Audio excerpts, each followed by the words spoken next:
What up, what up, what up? We are back for a Chalk Donkey. It feels like it's been so long since we've done one of these videos, and I am super excited about it. So I'm gonna change the format just a little bit this week.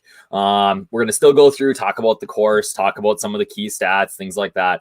But what I really love about DFS Army is our ability to teach. And, that slogan of, it's been here forever, turning average Joes to pros, right?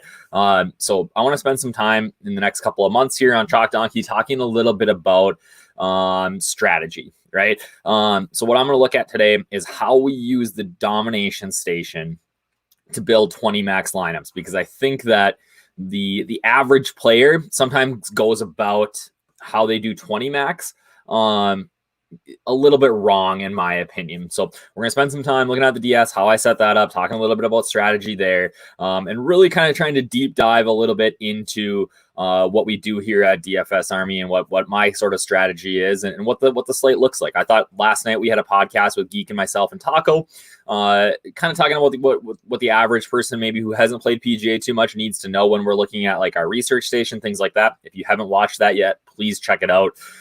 It was a lot of fun to do.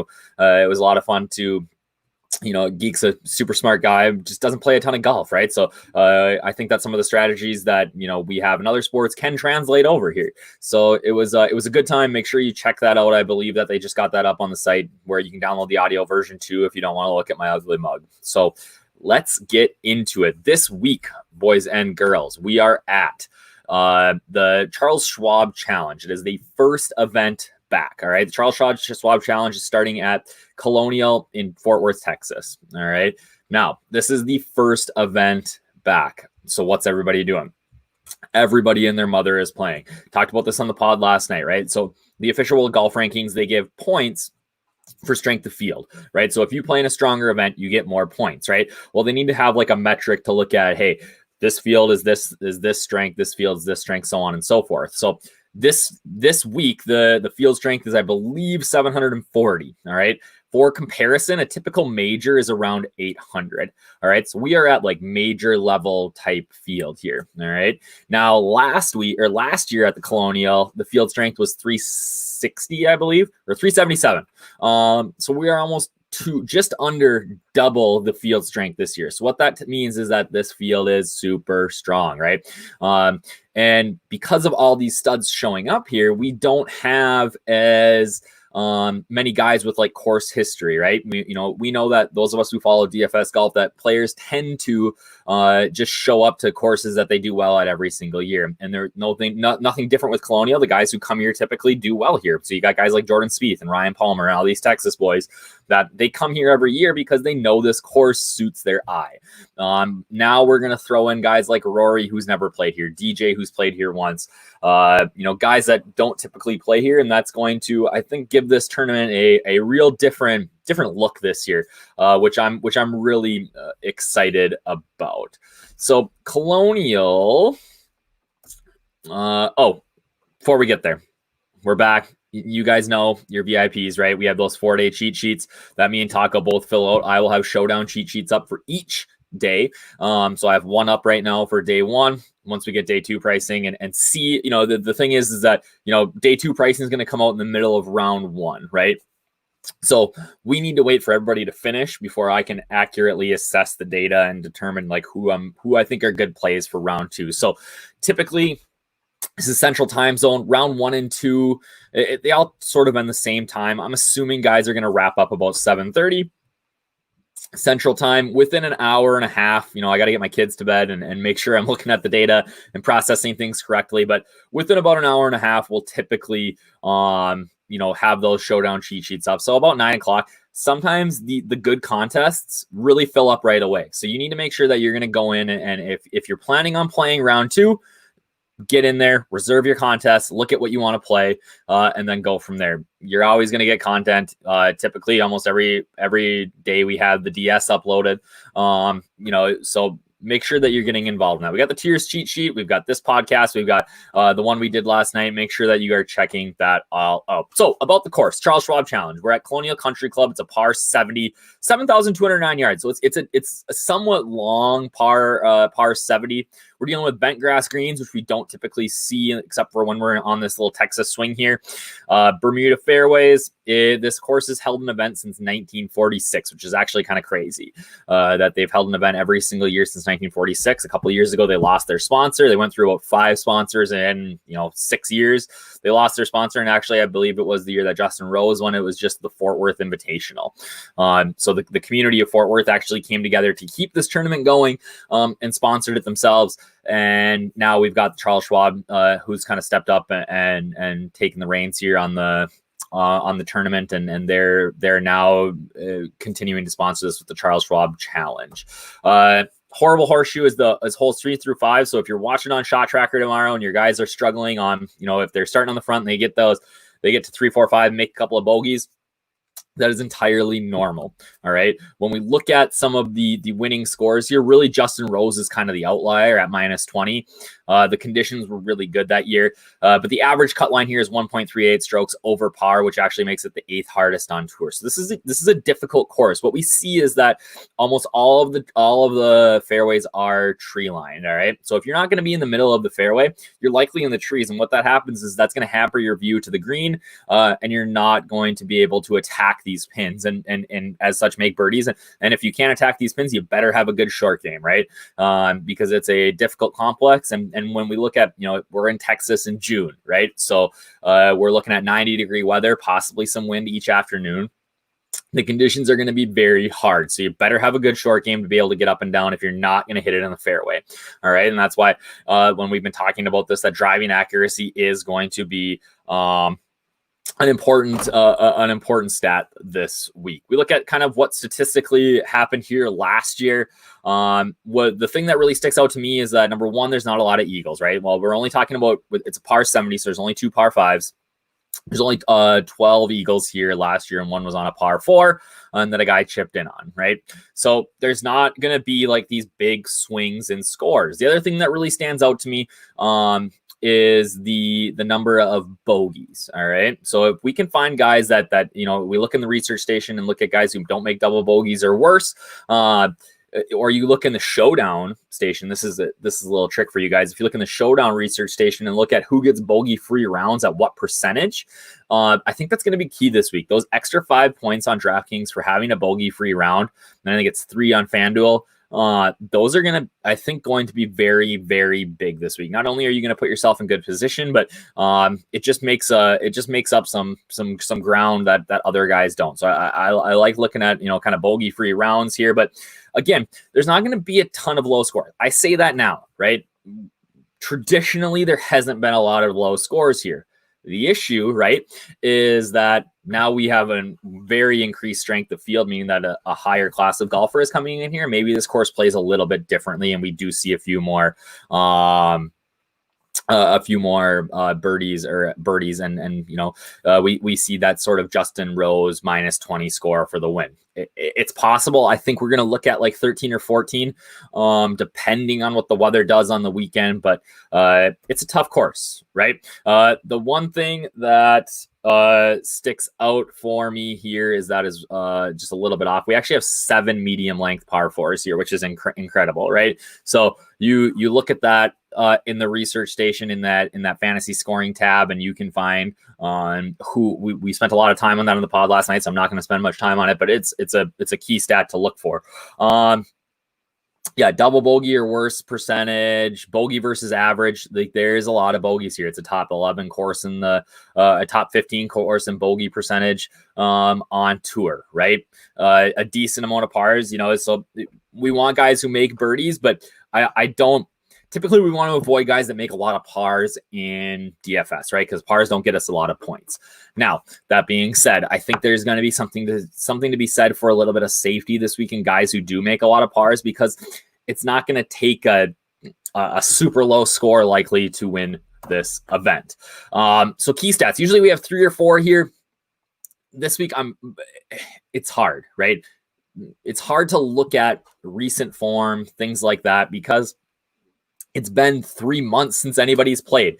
The one stat I talked about this last night on the pod that I love the most, it's the how I build the majority of my lineups, is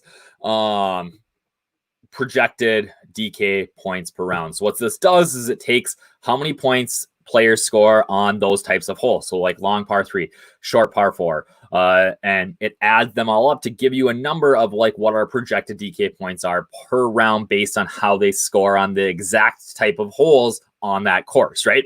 So this is really our best guide to like, okay, this person should play well on this course based on statistically how they've done in the past. It's really incredible that we're able to put this together, and like I said, it's one of my favorite things to look at. So when we look at the key stats, or when we look at the projected DK points per round, Rory Mcilroy, top of the list, right? We're gonna see, when you look at this typically at a traditional tournament, you're gonna see that the top guys are always. The top price guys are always going to be at the top. What I want to look for is some of these cheaper guys that pop in. So the first guy that sticks out to me is Viktor Hovland. He looks like a fantastic course fit. He was playing some good golf. My one concern about Hovland is that he sucks around the greens, right? He does hit enough fairways. He should be able to club down a little here. He's posting on social media showing the calluses on his hands from working on his short game. So maybe that's improved a little, but he's going to need to hit fairways to be in contention here. But at 7,900, he's projecting at in single digit ownership just because he's priced around Spieth and Na. Hovland is one of my favorite plays of the week. He's not a core play for me because it just doesn't fit salary wise. But guy I absolutely love. Ram in there, who I love, right? But then Sebastian Munoz, par 70 king, right? The guy shows up anytime we play medium par 4s. Love it. He is definitely going to be a guy that I'm going to have quite a bit of. The problem with some of this, with some of our research station too, is there's going to be guys that don't necessarily show up, right? And that's where I think you need to rely on guys like myself and Taco and people who have played DFS in the past. Again, we have such a great community here at DFS Army. There's guys, I'm watching my phone blow up right now from multiple guys in our chat, Murphy's Law, Oyster Dude, Archie, King, or guys that have played a ton of DFS golf in their day. Splash has been back a little bit, and have won a significant amount of money. Like they're your kind of, obviously we have our coaches here, but I just love how our community comes together and can be like, hey, what do you think about this guy or so-and-so? And, when there's guys that don't show up in the RS, guys like Victor Perez and Christian Bazunho, who are European tour guys who are coming over, like those of you who are casual DFS players, like you need to lean on some of us for those plays. Like, you look at my cheat sheet, I've got Bazunho as a core play for me this week at 7,300. It's going to be like 3% owned. The masses don't know who these players are. Bazunho's one of the best strokes gained approach players in the world. He's one of the best iron players in the world. He started the Players Championship 7 under, 2 off the lead of Matsuyama. Like the guy is an absolute stud. Now, could he come out here and flop this week? Absolutely. Any golfer can. This is PGA Tour. Rory could flop this week, right? There's no guarantees, but when you can get a stud at 3% ownership, that's what you're going to do. He's a top 50 player in the world at 7,300. Like that doesn't happen every day. So, you can look at the numbers and everything like that, but again, lean on some of us for your other plays. So key stats, like I said, you can look at, I think strokes gained approach, driving accuracy, things like that are important, but for this week, it's very tough to really dial it in because nobody's played in 3 months. Now, next week, we're going to be able to look at some stuff and say, hey, this guy played last week, but then there's going to be, some guys who didn't play either. So it's a little bit of a crapshoot, and I think you really need to make a stand, and that's what we're going to talk about when we look at the DS here. So typically I go through and talk about some of my chalk fades and stuff, and who I think the pivots are in that round or in that sort of salary range. So I'm projecting Webb Simpson to be the highest owned player on the slate. He's a great play. If you're paying cash and you can get up to 9,800, get it, right? Go get Simpson. I think that he's about as solid of a play as you can make. If you're going to play GPP, though, we want to take advantage of any sort of leverage that we can gain, right? So Webb Simpson's projecting at 23, 24, 25% owned. If I can fade that and go to a guy like Dustin Johnson, who's going to be the lowest owned in that salary range, I think that that's an excellent play to do. I'm getting a third of the ownership. and is Dustin Johnson that much worse than Webb Simpson? No, right? They have different they have different styles, but like odds on they're very similar players. So when I can take advantage of that leverage, I want to. An interesting thing here, I don't know if you guys follow on Twitter, Matt Jones, who is a friend of mine, very, very, very sharp, at Matt Jones TFR. He had a thread earlier this week he took a deep dive into ownership and how that correlated to DraftKings points. And so he said, okay, high owned is anybody over 12%, low owned is anybody under 12%. All right. And he went back and looked at how many times or how often they hit an 80 DK point threshold, right? 80 is sort of a standard number that we look at as like, okay, if you get 80 points, you're hitting value, right? Typically we have winners in like 105 to 120. But even for a high price guy, 80 points is great, right? And what he found was that over 10K, it didn't matter, right? They hit that 80 DK point threshold if they were over 12% about 45% of the time, and if they were under 12% about 46% of the time. Didn't matter, all right? What he found when he went down into the 9K range, though, was that if you were over 12% in that 9K range, you hit that 80 point threshold at about 38% of the time. If you were under 12%, you hit it at about 49% of the time, which is really... That's a statistically different set of outcomes, right? And then at 8K, it was about the same. But again, at 8K, there's so much more variance. They're hitting it both at about 30% of the time. So what that tells you is that, like at 8K, if you can pick between a guy who's going to be under 12% and a guy that's going to be over 12%, and those are kind of just arbitrary numbers, but low owned or high owned, the low owned guy is just as likely to hit that value as the high owned guy. So in GPP, why wouldn't you take that low owned guy, right? You're getting leverage on the field, creating a unique lineup and giving yourself a chance to win a GPP. Same thing at 9 in the 9K range, right? Anybody over or under 12% owned actually was 9% more likely to hit that 80 DK point range. So again, like what that tells me is that A, ownership is very, very, very important. And B, we're really, really, really bad at picking golfers, right? Because if somebody's high owned, it's because people like me are touting them, right? So again, anytime you can take the low owned guy, you do it. All right. So Scotty Schaeffler, I think, is going to be extremely popular this week. And rightfully so. He's had a great off season here where he's played in some of these events and really crushed. But he's a Texas guy. Like, he's going to be popular. I think a great pivot is a player like Mark Leishman, who has great history here. He's been playing well. He's got that Aussie and Texas narrative.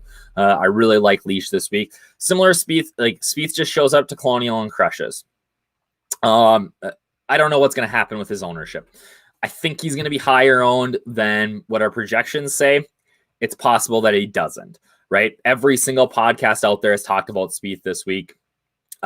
It's hard to say what's gonna come of it. The guys obviously showed up here and played well. Maybe this 3-month break has been good for him.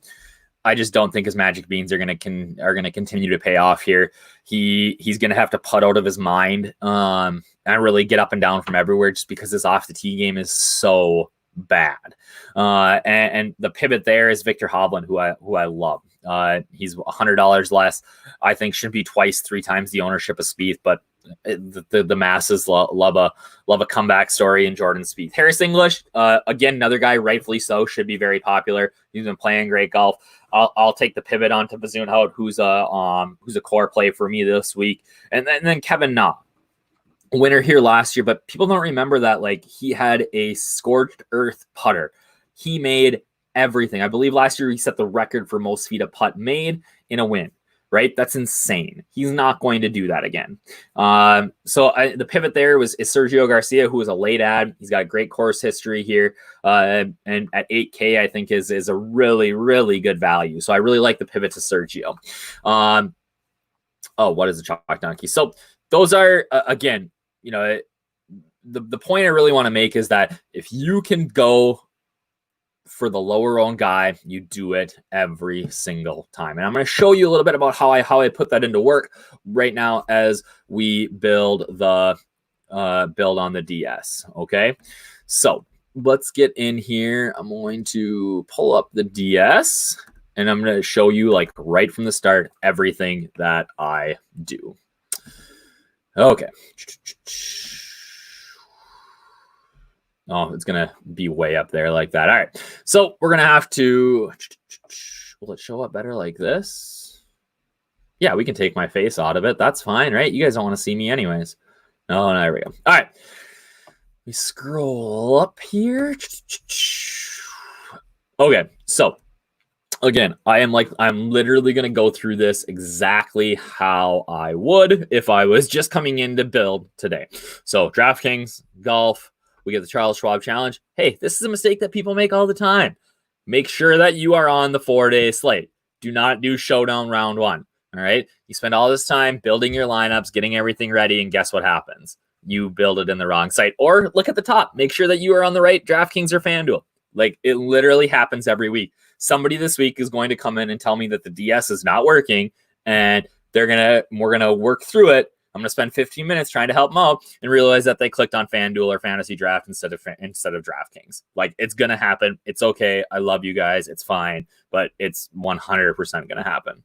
All right. So, salary range. I don't mess with any of this. I don't mess with any of this. I don't care about salary cap. All right. 20 lineups. We go into tournament mode. DFS Army points. Okay. I'm going to do, I typically do 3 uniques. That's just kind of where my sweet spot is. If I want to play a little bit tighter core, I'll go 2 uniques, but 3 is sort of your standard play. If you want to spread out your options, you can go 4. I don't suggest obviously going 5 or 6 or really even 1. And that's that. So prioritize completing lineups about max exposure settings. Absolutely. Randomization. All right. Randomization. Here's the deal with randomization. All right. I am a big fan of this. I think it's feasible to run about a 50% randomization, especially in things like NFL or Showdown. For golf, I'm probably just going to keep it around like 30. Let's go 30 here, right? Because basically what I'm saying is that Rory has a DFS Army projection of 82.876. All right. Randomization now can make his projection 30% higher than that. And if it was 30% higher than that, what's Rory likely doing? Winning, right? Or it can make it 30% lower than that, which means that Rory's likely going to not pay off his salary. I want that in my lineup building, right? I want to account for some leeway. All right. So make sure that, like, I would say a minimum you put 20%. I like about 30%. If you wanted to go nuts and say, okay, I want like 50%, like, I'm fine with that. I'm 100% fine with that. It's maybe one of the, in my 2 or 3 or however long I've been here, years, maybe my favorite addition to our Domination Station was this randomization setting. I think it gives us very, very unique lineups. Okay. Now we're going to do something that people do not do enough. And it's like the easiest step for me to start building my player pool. And the reason that people don't do it necessarily is because they don't necessarily feel confident. And I do this when I play other sports too. They don't feel confident in building their own player pool. But the number one thing that I do every single time I build is I uncheck everybody. All right. I want control over who is in my player pool. All right. Now, specifically for today, right, we are going to build 20 lineups. Okay. Now, what happens a lot, at least in my experience here over the last 3 years, is that people are not aggressive enough when they build 20 lineups. All right. And what I mean by that, I'm going to bring myself back up here. Okay. What I mean by not aggressive enough is that you build 20 lineups and just hope to get your money back. All right. And unfortunately, that's not a successful way to play DFS. It is if you play that in the right contest. So if all you're trying to do is I mean, you can say you're trying to win a contest, but if you have 15 lineups and all 15 min cash, that is not a successful way to play GPP. That means that something wrong happened in your process. Now, let's say you're playing the $4.20 max. You have 15 lineups cash. You had $80 in. You pulled out 120. Great week, right? No. Yes, I'm here for profit, right?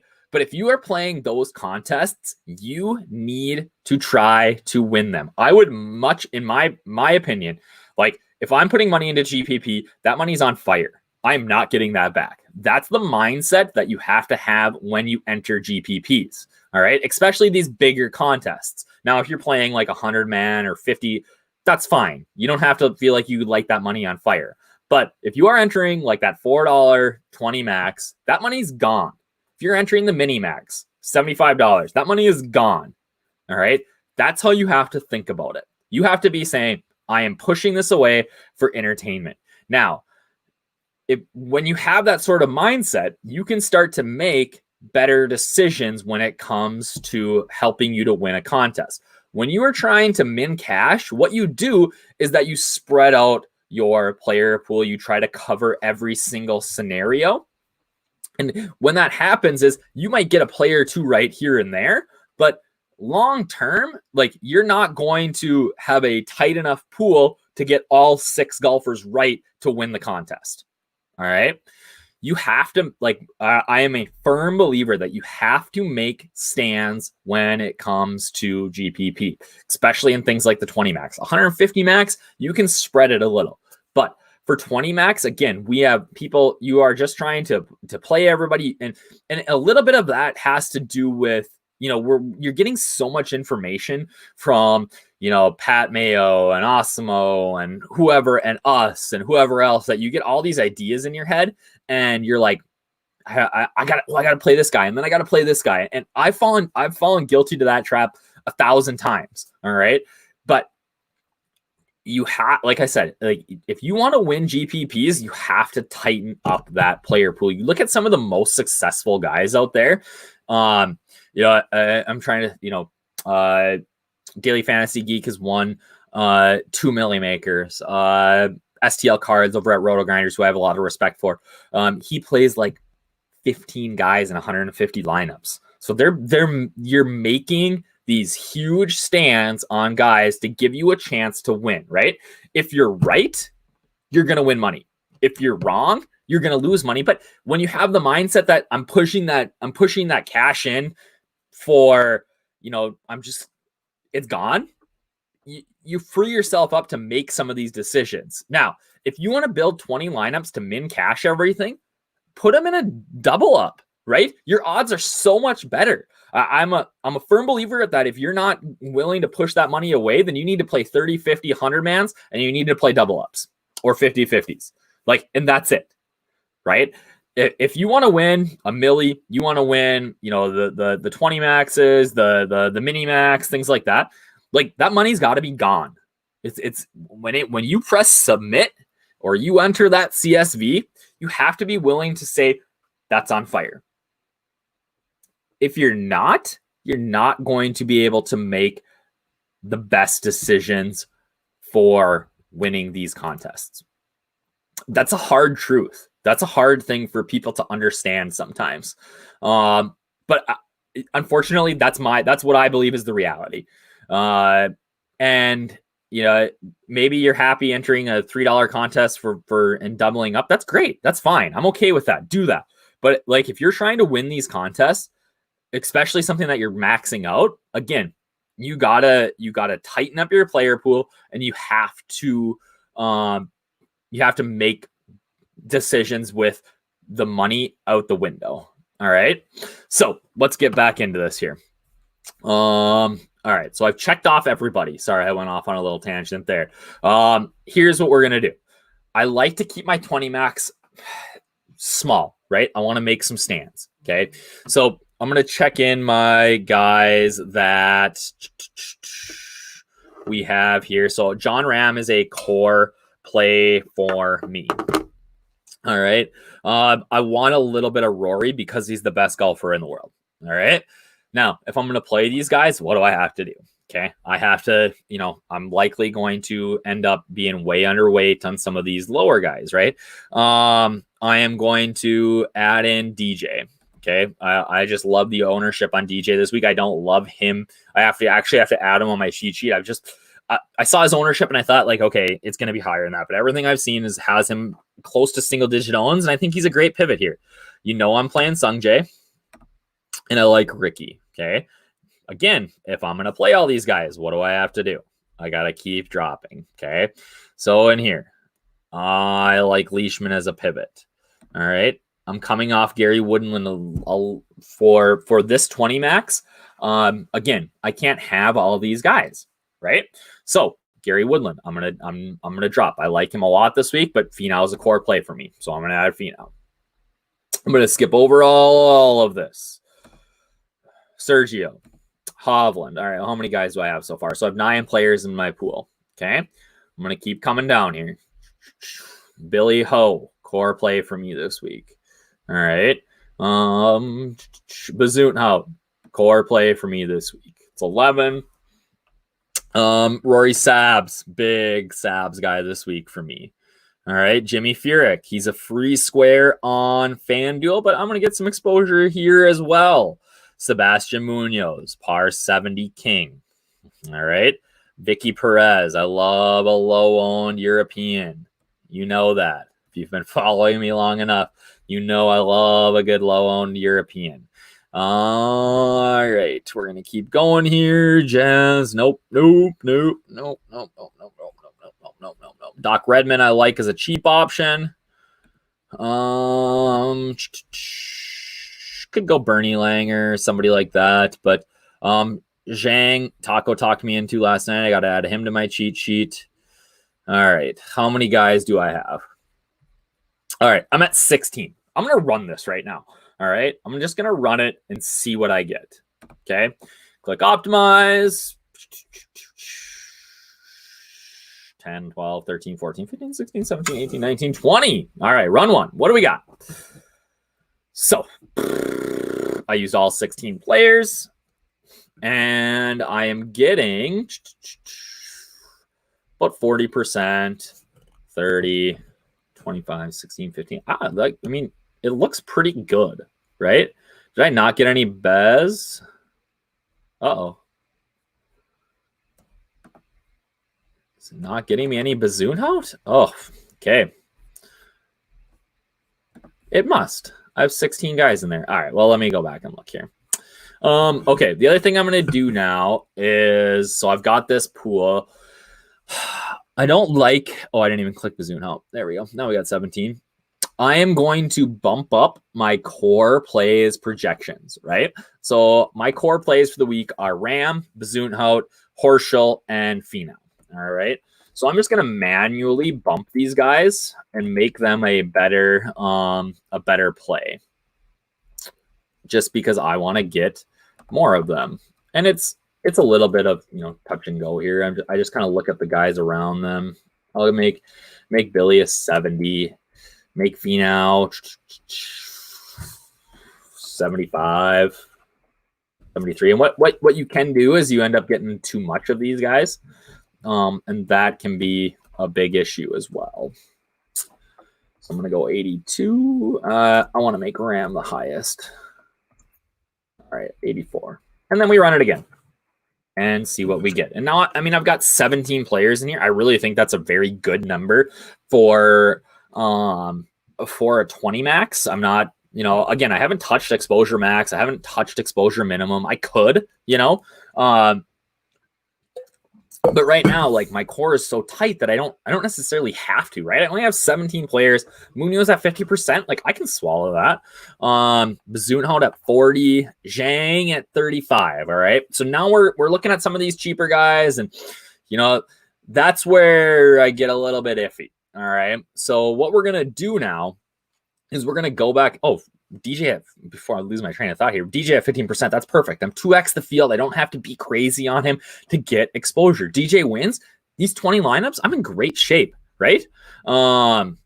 Okay, so one thing that you can do is that if you feel like where I do expand my player pool a little bit is on these bottom end guys, right? If I can get some action or just exposure a little bit on these guys, because like I don't want 35% Zhang. I think he's a good play, right? And 35% in terms of like a 20 max isn't that much, but if I want to get a little bit more exposure to some of these cheap guys, I can expand my field a little bit here. So guys like Higgsy. Love me some Harry Higgs and his mutton chops, right? Love Higgs. Neesmith. I think Neesmith makes a ton of sense here. So let's just see what adding these two guys does to my run.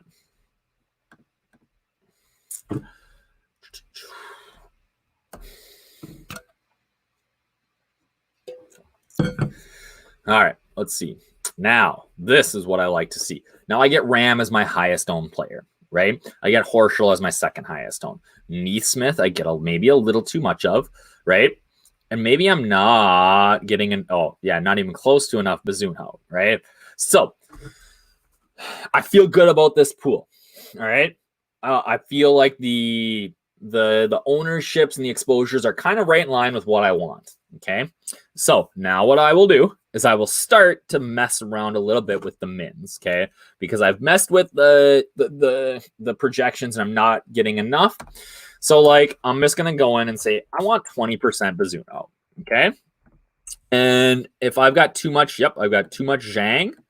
I only want can't type 10% Zhang. All right. Anybody else up here? Yeah, I only want 25% Neesmith. I've got way too much Vicky Perez. Okay. Now, when I do this, what's going to happen? These are all super cheap guys. And again, that's going to drop my Ram and Rory and those expensive guys' ownership.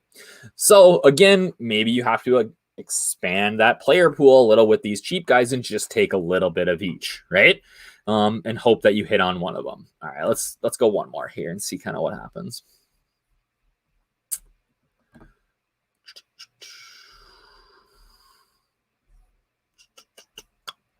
Okay. 19 players used. Perfect. 20 lineups. Okay, I'm getting a ton of Sabs, ton of Horschel. And like I said, we see that Ram ownership goes down. DJ ownership went up a little. Higgsy, Vicky Perez went down. Zhang went down. Neesmith went down. Fowler's in there. Redmond, Sergio. All right, this isn't bad. Let's just go one more run, and I'm going to add another cheapie here just to kind of see if I can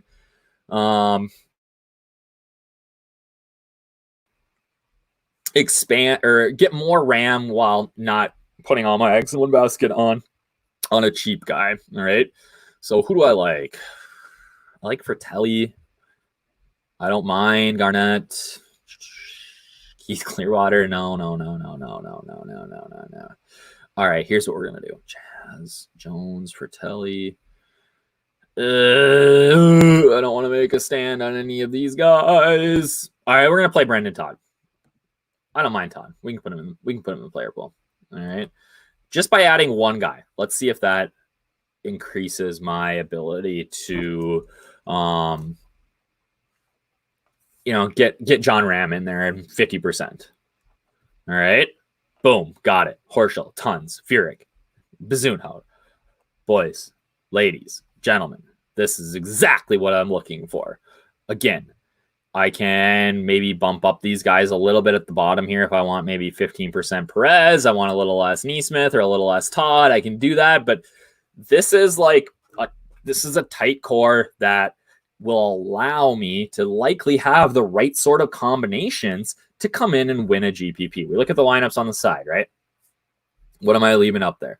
49-10, 49-9, 49-9, 49-6. Yep, salaries look great. My total projected ownerships are really, really good, right? I like to, at an event like this, I want to be 60% or under. All my total projectors are like 50, right? I love that. And if there's a lineup that I don't like, you just trash it, right?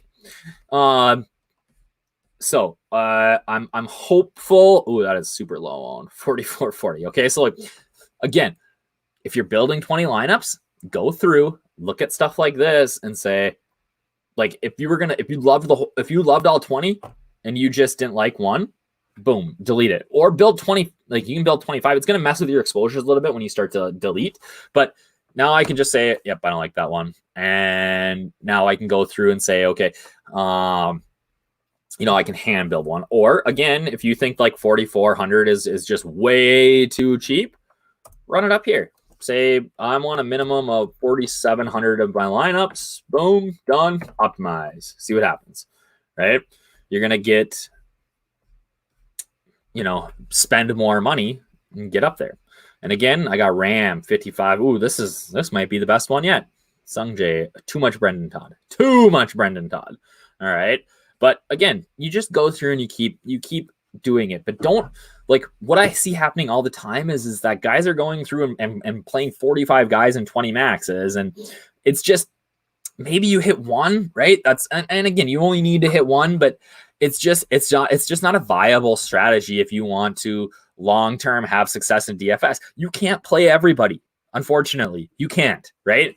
So again, I talk about kind of pushing this money away. I should mention a little bit of my strategy as well overall. So like I'm going to play the 20 max, I'm going to play the mini max, whatever, right? Those are like my throwaway money. All right. What I'll end up doing is I'll build 3 core lineups. They're usually somewhat similar. I'll have guys usually in 2 of the 3. Those 3 core lineups I enter into 3 entry max, you know, some of the higher dollar 3 entry max where, you know, I'm only competing against 200, 300, 100 people, whatever. I'll enter them all into there. And some of those bigger 3 entry maxes as well, because, hey, maybe it'll hit. But then what I'll do is I'll take those three lineups and I'll enter them all in the exact same amount of cash. So if I play $100 in GPP with them, I will play $100 or $50 in double ups or 50-50s. All right. With the goal being that, say that lineup is good, right? And it's 30th percentile good. What happens? I don't cash. All right. But if it's 30th percentile good, I'm going to hit my double up. All right. And then it's a wash for the week. All right.